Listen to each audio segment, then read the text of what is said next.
आप सभी को अनुपमा पांडे का नमस्कार। जैसा कि मेरा प्रॉपर फोन आता था कि सर कब से क्लास चलेगा, कब से पढ़ाई होगी, तो मैंने सोचा कि क्यों ना आपका क्लास ले लिया जाए। और चूंकि लॉकडाउन का सिस्टम चल रहा है, अब पढ़ना जरूरी है और इंटरमीडिएट का क्लास का लेट हो गया, सो हमने ऐसा सोचा कि क्यों ना आपको ऑनलाइन ही क्लास शुरू कर दिया जाए। और आज से आपकी केमिस्ट्री की क्लास शुरू हो गई है। फिर मैं जैसे ही देखता हूँ और टीचर्स लोगों को बोल देता हूँ, सब लोग अपना कार्य शुरू कर देंगे। फिलहाल आपकी केमिस्ट्री की क्लास शुरू हो गई है और हम फर्स्ट चैप्टर से बिना कोई चैप्टर ब्रेक किए हुए इधर उधर से ना पढ़ा कर, क्योंकि सीधे फर्स्ट चैप्टर से शुरू करते हैं।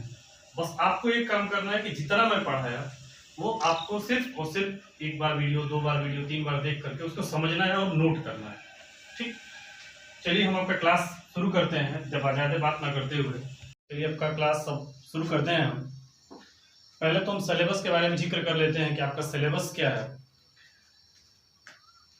दूसरी ये सिस्टम की 2-3 महीने से आपका क्लास बंद है, तो बहुत सारे इंटरमीडिएट, चूंकि 9th और 10th का जो क्लास होता है वो डिफर होता है 11th-12th से, या फिर यूं कह सकते हैं कि 11th-12th का जो क्लास होता है थोड़ा सा टफ होता है 9th-10th से। और सच बात तो ये केमिस्ट्री इतनी टफ नहीं है जितना आप लोग सोचते हैं कि बहुत ज्यादा टफ है। अरे तुमको इसकी थ्योरी समझ में नहीं आती, इसका फार्मूले समझ में नहीं आते, हमको केमिकल इक्वेशंस बहुत टफ होते हैं। आइए हम आपको आसान बनाते हैं केमिस्ट्री कैसे होती है। इंटरमीडिएट का फर्स्ट क्लास जो आपका होता है, जो फर्स्ट चैप्टर होता है, जैसा कि एनसीईआरटी बताती है या फिर यूपी बोर्ड का क्लास जो है, उस हिसाब से पहला चैप्टर जो है वो सॉलिड स्टेट है। सॉलिड स्टेट इसका मतलब होता है ठोस अवस्था।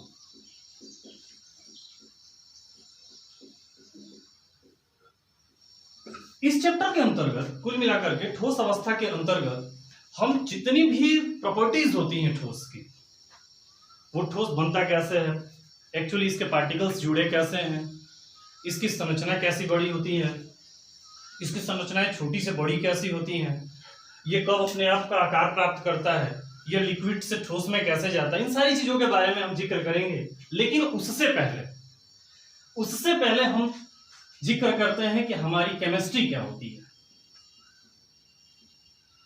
हालांकि मुझे सब पता है कि आप सब लोगों को पता होगा कि केमिस्ट्री क्या है, रसायन विज्ञान क्या है, लेकिन फिर भी ये मेरा दायित्व तो बनता है कि उन बच्चों को भी हम बताएं कि जो थोड़ा इससे दूर हैं। क्योंकि यूपी बोर्ड का क्लास है तो आप लोग जानते ही हैं कि बच्चे कितने, जो कुछ अच्छे ऐसे बच्चे हैं कि जो कितना ध्यान देते हैं। फिर भी मैं उन लोगों के लिए वीडियो बना रहा हूँ जो वास्तव में पढ़ना चाहते हैं, जिनको ये लगता है कि सारी कोचिंग बंद है फिर भी पढ़ाई नहीं चल रही है और हम घर पे बैठे हैं। मैं सच पूछिए तो उन्हीं लोगों के लिए एक्चुअली वीडियो बना रहा हूँ। ठीक, आइए हम देखते हैं केमिस्ट्री के बारे में सबसे पहले कि केमिस्ट्री होती क्या है। तो कहता है कि रसायन विज्ञान विज्ञान की वह शाखा होती है। अब शाखा मतलब क्या भाई? कहता है कि आप जानते हो कि साइंस का बहुत सारे टाइप्स होते हैं। जैसे आप जानते हो रसायन विज्ञान, भौतिक विज्ञान, जीव विज्ञान, खगोल विज्ञान, बहुत सारी साइंस, पृथ्वी विज्ञान, प्लास्टिक विज्ञान, बहुत सारी है। लेकिन उसी में से एक ब्रांच है रसायन विज्ञान। तो कहता है कि रसायन विज्ञान की वह शाखा होती है जिसके अंतर्गत हम पदार्थों के गुण, दोष तथा उसमें होने वाले परिवर्तन का अध्ययन करते हैं। It means what? It means chemistry is the branch of science in which we study about the properties of substance, merit of substance, demerit of substance, and what is the changing in the substance. इसी के बारे में हम लोग जिक्र करते हैं।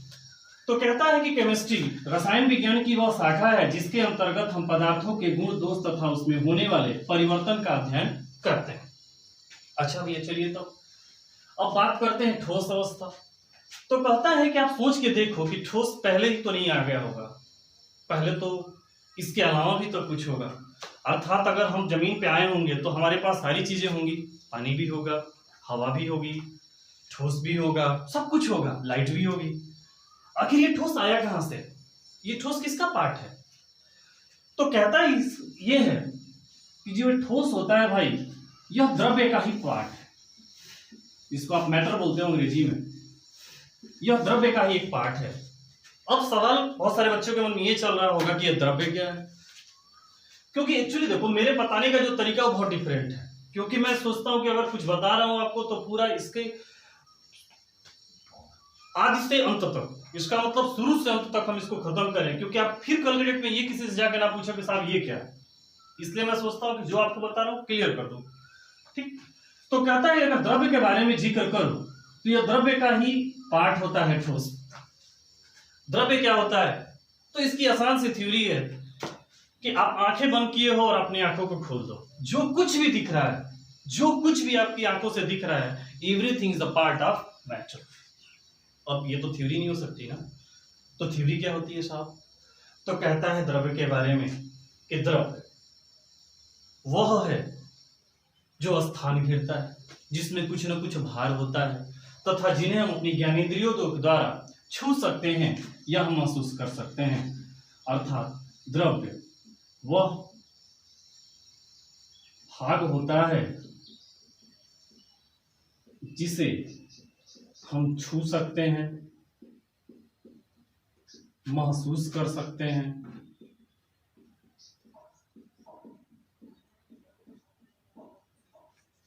जो स्थान घेरता हो। कुल मिलाकर के द्रव्य वह है जो स्थान घेरता है, जिसमें कुछ न कुछ भार होता है, द्रव्यमान होता है, तथा जिन्हें हम अपनी ज्ञानेंद्रियों के द्वारा छू सकते हैं या महसूस कर सकते हैं। किसके द्वारा भाई? ज्ञानेंद्रियों के द्वारा। अब ये ज्ञानेंद्रियां क्या होती हैं? ये ज्ञानेंद्रियां क्या होती हैं? तो ज्ञानेंद्रियों का मतलब आंख, कान, नाक, त्वचा, यही तो होता है। अब छू सकते में क्या आ सकता है? जो कुछ भी, जैसे आप, मैंने मार्कर को छुआ है, यस, मैंने व्हाइट बोर्ड को छुआ है, yes, it's part of solid, मतलब इट्स पार्ट ऑफ मैटर। हवा है, महसूस कर रहे हैं, देख तो नहीं पाते, महसूस करते हैं, या it's part of matter. Everything, जो कुछ भी आप सोचते हो क्या है? द्रव्य ही तो है। अब इस द्रव्य के हम पार्ट के बारे में अध्ययन करेंगे तो कहता है कि द्रव्य के मुख्य रूप से 5 प्रकार होते हैं। एक होता है ठोस, जिसके बारे में आप पढ़ोगे, आप बचपन में पढ़े होंगे कि ठोस जिसका आकार और आयतन, भूल जाइए, वो बहुत ही आसान थ्योरी है, वो 9th-10th की थ्योरी है। आप 12th के लेवल पे जब जाते हो तो इसका जो डिफिनीशन है वो तो रहता ही है, इसके अलावा भी जो है इसका डिफिनीशन जो होता है कुछ ना कुछ इसमें वृद्धि हो जाती है। आइए हम देखेंगे क्या होती है जब इस टॉपिक पे आएंगे। तो सॉलिड, फिर आता है द्रव, इसको आप लिक्विड बोलते हो, गैस, फिर आता है प्लाज्मा, फिर आता है BEC. BEC in the sense of stand for Bose-Einstein condensate. Bose-Einstein condensate, इसको प्लाज्मा बोलते हो आप। बीईसी बोस-आइंस्टीन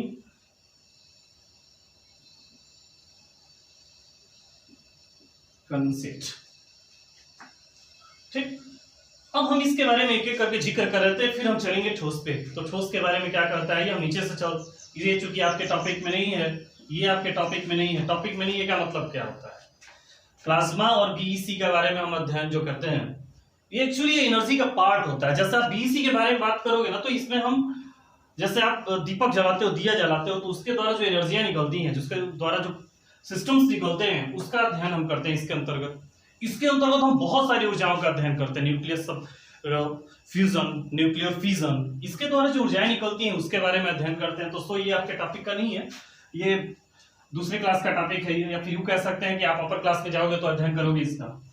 आपके मुद्दे की बात ये तीनों हैं, आपने बचपन में पढ़ा भी होगा इसको।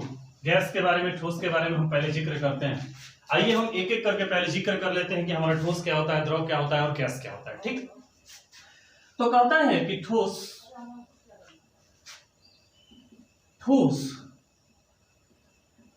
द्रव्य का वह रूप है, जैसे आपको याद होगा मैंने भी बताया कि द्रव्य जो है, सॉलिड स्टेट जो है, सॉलिड जो है वो द्रव्य का पार्ट है, द्रव्य केमिस्ट्री जो है वो साइंस का पार्ट है। ठीक वैसे ही बाबू, जो ठोस होता है, ठोस द्रव्य का ही एक रूप होता है। तो ठोस द्रव्य का वह रूप है जिसके अंतर्गत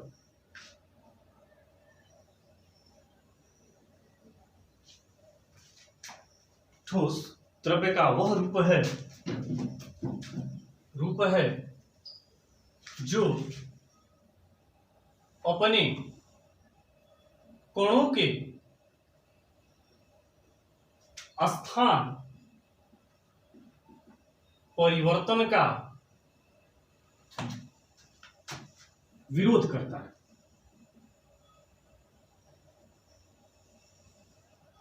दूसरी थ्योरी जो आप बचपन में पढ़े थे, ठोस द्रव्य का वह रूप है जिसका आकार और आयतन दोनों निश्चित होता है। ठोस जिसका आकार और आयतन दोनों निश्चित होता है।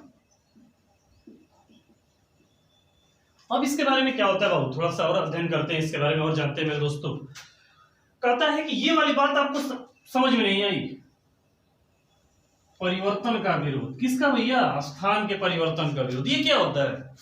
कहता है सोच के देखो कि जब आपके हाथों में कोई सॉलिड गई होगी, आप सोच के देखो, आप मार्कर ले लो, आप कॉपी ले लो, किताब ले लो, जब आप उसको ऐसा खींचते हो तो बोलता है पार्टिकल उसका, अरे नहीं मत मत मत मत खींचो, मुझे मत खींचो, मेरे को मेरे पास रहने दो। इसका मतलब क्या हुआ? इसका मतलब ये आप सोच के देखो कि जैसे ही आप गुब्बारे को लेते हो, उसको दबाते हो तो तुरंत प्रेशर के द्वारा दब जाता है, हवा को ऐसे खींचते हो तो हट जाता है। लेकिन ये नहीं बोल, ये कहता है नहीं मेरे को पास ही रहने दो। It means what? It means कहता है कि इसके स्थान जो हैं, इसके जो कण हैं, इसके मध्य कुछ ना कुछ बल लग रहा होगा, और ये बल जो होगा वह द्रव और गैस की अपेक्षा अधिक होगा। और जब द्रव और गैस की अपेक्षा अधिक होगा मेरे भाई, तो इसका मतलब ये कि जाहिर सी बात है कि वो अपने कणों का जो स्थान है वो कहेगा कि हम परिवर्तन नहीं करेंगे। तो कहता है इसके बारे में कि जो ठोस के कण होते हैं वो अपने स्थान परिवर्तन का विरोध करते हैं, क्योंकि इनके कणों के मध्य आकर्षण बल सर्वाधिक होता है। तो सवाल ये है कि अगर आकर्षण बल अधिक हो गया, ये कैसे होता होगा? मैंने बोला पहले ही कि एक भी टॉपिक जो आपको बताऊंगा आपको ये नहीं लगेगा कि फिर इसके बारे में मेरे को किसी और से जानना है। मैंने पहले ही बोला। तो ये आकर्षण बल कैसे लगता है और ये आकर्षण बल होता क्या, इसके बारे में भी हम लोग जान लेते हैं। तो कहता है जब अपोजिट नेचर के बीच कोई बल लगता है उसे आकर्षण बल कहते हैं, प्लस और माइनस के बीच, माइनस और प्लस के बीच। और जब सेम नेचर के सेम, जैसे प्लस प्लस माइनस माइनस, तो उसके मध्य प्रतिकर्षण लगता है। और ठोस में आकर्षण कैसे लगता है और उसका दूसरा नाम क्या है, इसके बारे में हम लोग अध्ययन करते हैं। कहता है कि ये जो आकर्षण बल है मेरे भाई, इसको ठोस के लैंग्वेज में हम अंतराणुक बल भी कहते हैं।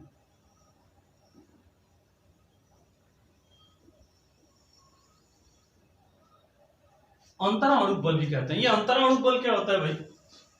तो कहता है सोच के देखो ना, देखो इसके वर्ड में ही लिखा है, वर्ड में इसकी थ्योरी छिपी हुई है। क्या है भाई? अंतरा का मतलब होता है खाली स्थान। अरे भाई मैं बोला कि मेरे में और इनमें अंतर है। अंतर क्या मतलब कि दोनों एक तो हो नहीं सकते, दोनों के मध्य कुछ ना कुछ खाली स्थान होगा। अंतरा का मतलब खाली स्थान। अणु का मतलब क्या हुआ? अणुओं के मध्य। बल का मतलब आप जानते हो। इसका मतलब सीधे थ्योरी बनी क्या कि ठोस के खाली स्थानों के मध्य जो अणु हैं उनके मध्य जो बल लगता है उसे अंतराणुक बल कहते हैं। कुल मिलाकर के दो अणुओं के मध्य खाली स्थान के बीच जो बल लगता है उसे अंतराणुक बल कहते हैं। दो अणुओं के मध्य खाली स्थान के बीच जो बल लगता है उसे हम अंतराणुक बल कहते हैं। ठीक, अब थोड़ा सा आगे बढ़ते हैं हम लोग, ये क्या होता है अब इसके बारे में थोड़ा सा और आगे बढ़ते हैं, फिर हम बात करेंगे द्रव के बारे में, गैस के बारे में। आइए हम इसके बारे में थोड़ा सा जिक्र कर लेते हैं कि ये क्या होता है। आप कोशिश करिएगा कि साथ साथ नोट भी करते जाएं। आइए देखते हैं। कहता है अब इसके बारे में, अब आगे चलते हैं कि और क्या हो सकते हैं इस ठोस के बारे में। तो आखिर ये ठोस बना कैसे होगा? सवाल तो ये है कि ठोस का निर्माण कैसे हुआ होगा। तो इस ठोस के निर्माण से पहले थोड़ा सा हम लोग द्रव और गैस के बारे में जिक्र कर लेंगे, क्योंकि अगर मैं इसको डायरेक्ट बताऊं तो फिर आप बोलोगे साहब कंफ्यूज कर दिया, इसलिए पहले इसको जानो फिर जानते हैं उसको। ठीक, क्योंकि जब हम थ्योरी बताएंगे, जब हम प्रैक्टिकल नॉलेज को लेंगे, जब अपने सामने बीकर बनाएंगे तो आपको लगेगा कि साहब ये द्रव के बारे में तो आपने बताया ही नहीं, गैस के बारे में बताया नहीं, पूरा इसके बारे में जिक्र कर दे। लेट्स सी, आइए देखते हैं, थोड़ा सा और जान लेते हैं इसके बारे में। ठीक, अब बात करते हैं द्रव के बारे में, जिसको आप लिक्विड बोलते हो। द्रव क्या होता है इसके बारे में अध्ययन कर लेते हैं। तो जैसा आप बचपन से जानते हो कि द्रव जिसका आकार अनिश्चित, आयतन निश्चित होता है। द्रव जिसका आयतन निश्चित और आकार अनिश्चित होता है। क्या होता है भैया? कहता है कि आयतन निश्चित होता है, आकार अनिश्चित होता है।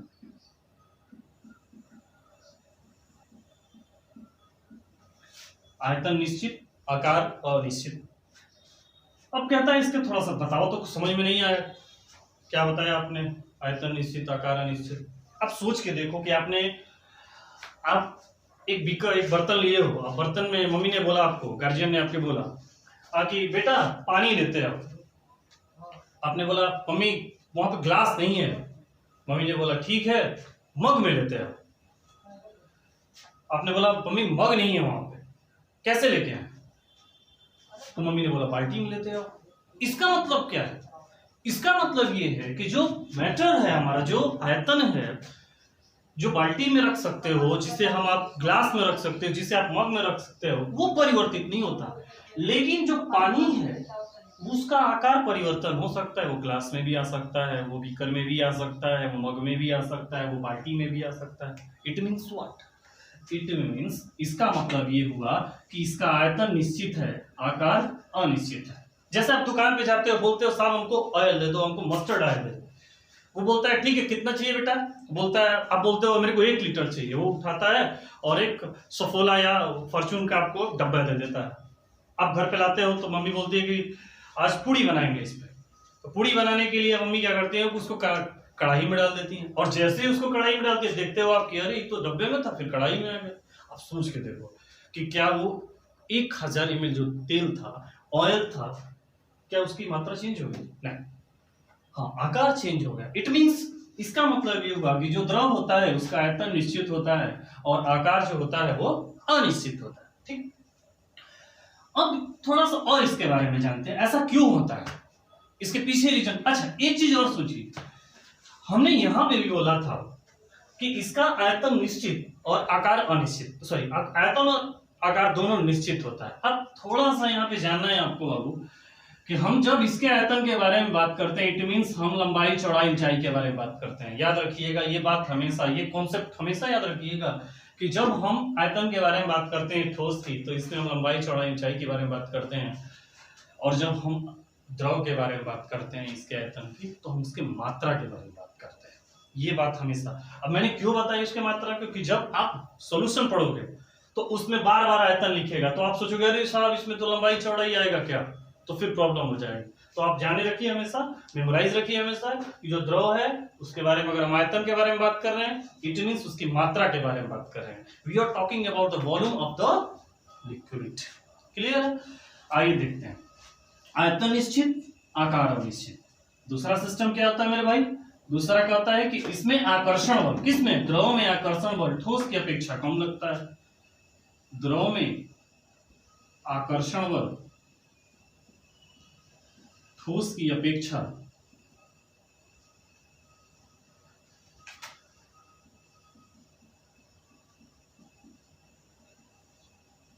कम लगता है। द्रव में आकर्षण बल जो होता है वो ठोस की अपेक्षा कम लगता है। ठीक, और आगे बढ़ते हैं भैया। और क्या कहता है इसके बारे में? कहता है कि इसका अंतराणु जो बल होता है वो भी ठोस की अपेक्षा कम होता है। अंतराणु बल ठोस की अपेक्षा कम होता है। ठीक, तो आपने देखा कि सबसे ज्यादा बल ठोस में, अंतराणु बल ठोस में, उससे कम द्रव में, हर स्थिति में। ठीक, अब हम बात करते हैं मेरे भाई गैस के बारे में।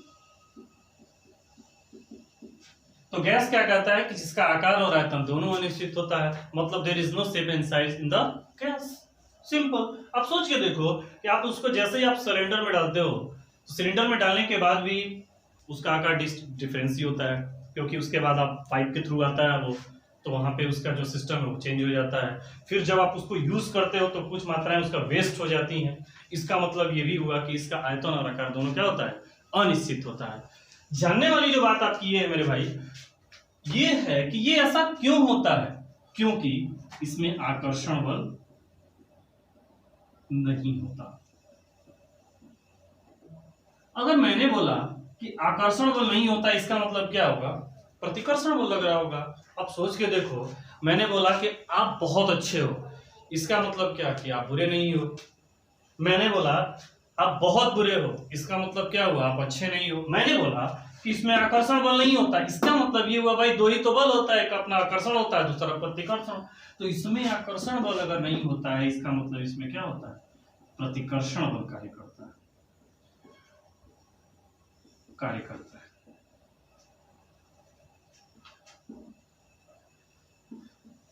इसका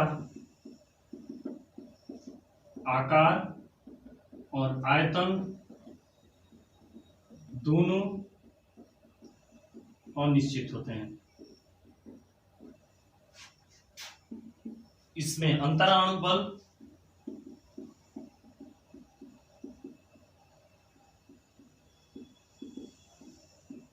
नगण्य होता है। नगण्य बहुत कम, नगण्य का मतलब होता है बहुत सूक्ष्म, नगण्य होता है। ठीक, यहां तक मुझे उम्मीद है कि आप लोगों को बातें समझ में आ गई होंगी। अब हम नेक्स्ट टॉपिक पे चलते हैं। इसके जो आपका मेन टॉपिक है, जो आपका मेन चैप्टर है, थोड़ा सा पेशेंस रखना है इस चैप्टर में, क्योंकि it is a toughest chapter in intermediate class. Solid state toughest chapter, लेकिन उम्मीद रखिए, आशा रखिए आपको 1% भी ये टफ नहीं लगेगा। इसकी जितने भी न्यूमेरिकल्स हैं आप चुटकी में करोगे, इसकी गारंटी मैं देता हूँ, चाहे जितना भी टफ हो। आप बस थ्योरी को कंप्लीट करिए, क्योंकि थ्योरी से इस चैप्टर से ज्यादा क्वेश्चन आते हैं। न्यूमेरिकल 100% एक आएगा जो 2 नंबर का होगा, इसलिए आपको दोनों टॉपिक पे विशेष ध्यान देना है। और मैं कोशिश करूंगा कि आपके सारे चैप्टर्स कंप्लीट कराए जाए यूट्यूब के ही थ्रू, क्योंकि अगर घर पे बैठे हैं तो इसका मतलब ये कि कहीं ना कहीं उनका नुकसान हो रहा है। अगर नुकसान हो रहा है तो उसके जिम्मेदार बच्चा ही नहीं है, हम लोग भी। इसलिए हमने कोशिश किया है कि मोबाइल सबके पास है, लॉकडाउन है, घर पे सब लोग हैं, तो क्यों ना घर पे ही रह करके कुछ पढ़ाई कर लिया जाए, फिर क्लास चलेगा तो देखा जाएगा। आइए देखते हैं सॉलिड के बारे में, ठोस अवस्था के बारे में। ठोस अवस्था के बारे में अब हम देखते हैं कि ठोस अवस्था क्या होता है। ठोस अवस्था चैप्टर के बारे में अब हम जिक्र करते हैं, और जब बिना समय गवाए आपके सीधे टॉपिक पे हम चलते हैं। कहता है ठोस अवस्था के बारे में, क्या ये पहले हम देखते हैं कि इसका आकार कैसे चेंज होता है, ये ठोस पाता कैसे है अपने। हमने क्या किया बहू, हमने 3 बीकर्स ले, आइए लेते हैं।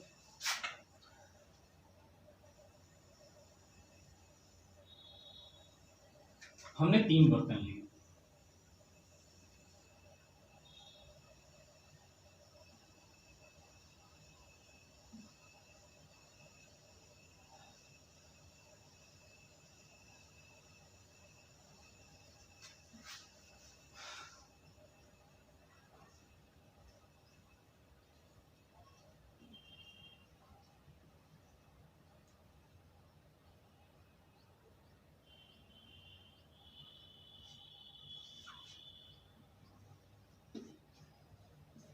हमने क्या किया कि मिडिल वाले बर्तन में पानी को ले लिया।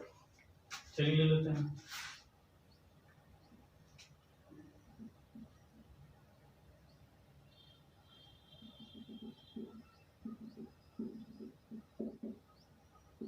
देखो, केमिस्ट्री एक ऐसा सब्जेक्ट है कि अगर आप पढ़ाई के साथ इसके प्रैक्टिकल को नहीं समझोगे, कुछ समझ में नहीं आएगा। वास्तविकता यही है, इसलिए आप थोड़ा सा पेशेंट बनाए रखें और साथ दें। मैं गारंटी लेता हूं कि आपका एक भी सब्जेक्ट, एक भी टॉपिक गड़बड़ नहीं होगा, क्योंकि आप जिस संस्था से आप जुड़े हैं, मतलब जिस संस्था के बारे में आप जानते हो, विजन एकेडमी के बारे में जो आप जानते हो, ये one of the best coaching है इस साइट की। इसलिए आप जो पढ़ रहे हो उसमें एकदम ईमानदारी रखना कि आपकी कोई भी टॉपिक में प्रॉब्लम नहीं आएगी। इसलिए बस आप पेशेंस बनाए रखो कि आपको पढ़ना है, घर पे पढ़ना है, हाँ पढ़ना है, बस और कुछ नहीं। देखिए, कहता है कि हमने क्या किया कि द्रव को लिया और अब हमने क्या किया कि इसको हीट करना शुरू कर दिया। द्रव को हमने हीट देना शुरू कर दिया, हमने इसको ताप देना शुरू कर दिया, मतलब गर्म करना शुरू कर दिया। जैसे ही आप द्रव को गर्म करना शुरू करते हो, गर्म करने के बाद यह जो द्रव है, इसके जो कण हैं, जो इसके पार्टिकल्स हैं, आप देखते हो कि जैसे ही आप पानी को गर्म करते हो उसके पार्टिकल जो होते हैं वो पास पास से दूर होने लगते हैं, हटने लगते हैं। इसका मतलब साफ है कि जैसे ही ये हटने लगेंगे और इसके टेम्परेचर को मैं जैसे ही ज्यादा करूंगा, आपने देखा कि मैंने ये वाला साइन बनाया है, ये वाले साइन का मतलब ये हुआ कि हमने टेम्परेचर को ज्यादा किया, और जैसे ही टेम्परेचर को ज्यादा किया ये जो पानी है वो वाष्प में बदल जाएगा। और आप जानते हो मेरे भाई कि जैसे ही हम किसी चीज को वाष्प बोलते हैं, इट मीन्स हम उसको गैस बोलते हैं। क्या बोलते हैं? वेपर, गैस बोलते हैं, ठीक, भाप जिसको बोलते हैं आप, ठीक। अब हमने क्या किया, इस द्रव को टेम्परेचर को हमने कम कर लिया, हम इसके टेम्परेचर को डिक्रीज कर रहे हैं। आप इसको यहां पे लिख सकते हो, ताप अधिक करने पर, हमने लिखा है यहां पे ताप कम करने पर। जैसे ही आप इसके टेम्परेचर को कम कर रहे हो, जैसे ही इसके टेम्परेचर को माने वाटर के टेम्परेचर को आप कम कर रहे हो, आप देख रहे हो कि जो द्रव की ग्लास है वो सॉलिड में बदल गई। सॉलिड बदलना मतलब बर्फ में बदल गया। तो इसका मतलब ये हुआ कि ये वाला जो सिस्टम है, मतलब जो सॉलिड का निर्माण होता है वो कहीं ना कहीं उसके लिए टेम्परेचर जिम्मेदार है। इसका मतलब ये है कि अगर आप पानी को लेते हो तो पानी में आप तीनों प्रॉपर्टीज देख सकते हो, गैस की भी प्रॉपर्टी देख सकते हो, द्रव की भी देख सकते हो, और सॉलिड की भी देख सकते हो। इसका मतलब ठोस की भी आप प्रॉपर्टी देख सकते हो। यहां तक किसी को दिक्कत? चलिए आगे देखते हैं। कहता ये है कि ये वाला जो ठोस आया आखिर कहां से आया, हम कब बोले ये वाली प्रॉपर्टी कहां से है। तो आइए फिर से हम उसी टॉपिक पे चलते हैं जिससे थोड़े देर पहले हम गए थे। उस टॉपिक का नाम था द्रव्य। आइए देखते हैं। आपको याद होगा कि अभी मैंने बताया कि जो द्रव्य होता है उस द्रव्य को हमने 3 भागों में बांटा था, हालांकि 5 भागों में बांटा था, जिसके 2 भागों के बारे में मैंने केवल थ्योरेटिकल जिक्र किया, लिखवाया मतलब बताया नहीं, इस पे केवल थ्योरेटिकल बताया। द्रव्य के बारे में मैंने बताया कि एक होता है ठोस, एक होता है द्रव और एक होता है गैस। लेकिन जैसे ही आप इंटरमीडिएट में जाते हो, जैसे ही आप अपर क्लास में जाते हो, ये बोलता है नहीं साहब, द्रव्य तो 2 ही प्रकार का होता है। बोलता है कौन कौन सा? एक बोलता है दृढ़, जिसको आप रिजिड बॉडी बोलते हो, दृढ़, और दूसरा होता है फ्लूइड, जिसको आप तरल बोलते हो, फ्लूइड, तरल बोलते हो मेरे भाई। दृढ़ के अंतर्गत हम केवल और केवल सॉलिड के बारे में जिक्र करते हैं, और तरल के अंतर्गत हम 2 चीजों के बारे में बात करते हैं, गैस और द्रव के बारे में।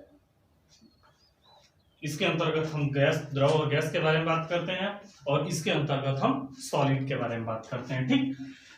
कहता है कि इसको तरल नाम क्यों दिया गया कि आप देखे होंगे कि चारकोल में, जैसे आपको केमिस्ट्री में बताऊंगा, ऑर्गेनिक केमिस्ट्री जब बताऊंगा, तो तरल जो है, जैसे आप पेट्रोलियम को जानते हो तो पेट्रोलियम में आप चारकोल को भी पाते हो, पेट्रोलियम में आप गैस को भी पाते हो, पेट्रोलियम में पेट्रोल को भी पाते हो।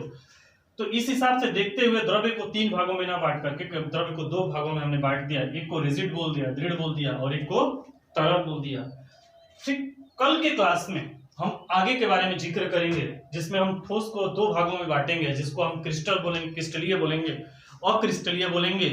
उसकी संरचनाओं के बारे में जानेंगे। आज के लिए बस इतना ही। आपसे यही उम्मीद है कि आप वीडियो को ज्यादा से ज्यादा शेयर करेंगे, और उन लोगों को शेयर करेंगे जो सिर्फ और सिर्फ पढ़ने में इच्छुक है। थैंक यू, धन्यवाद।